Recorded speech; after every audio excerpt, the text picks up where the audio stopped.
शेवटी ती जी गवळण होती ती मात्र एके दिवशी वैतागली आणि तिने सांगितलं की याला बाहेर पाठवल्याशिवाय, याला समाजाचा अनुभव आल्याशिवाय हा सुधारणार नाही. म्हणून तिने सांगितलं की आता माझ्या घरामध्ये तू राहणार नाही, तू आता तरुण झालेला आहे, तू आता बाहेर जा आणि काय तुला करायचं ते कर, मी तुला काही आता सांभाळणार नाही. आणि मग हा आपला गाठोडा घेऊन निघाला. जेव्हा निघाला त्यावेळेला ती फुलवाली मुलगी ती म्हणाली, ती पण एकटीच होती की अनाथ होती. ती म्हणाली, अरे तू कुठे चाललास, मी पण येते तुझ्या बरोबर. तो म्हणाला चल, पण म्हणे काय आपल्याला खायला मिळेल मला माहित नाही. अरे म्हणे करू काहीतरी चल. आणि मग ते गाव सोडून दोघेही निघाले आणि मग हा आपला एके ठिकाणी कुठे झोपडी बांधून राहायला लागले.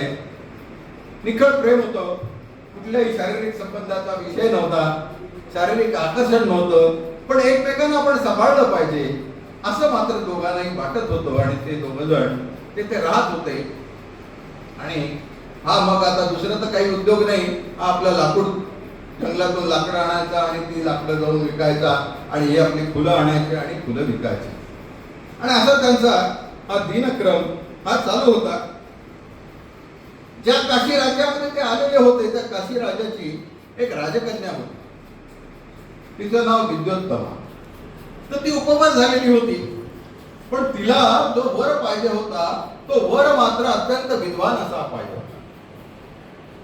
म्हणून तिने असा पण केला होता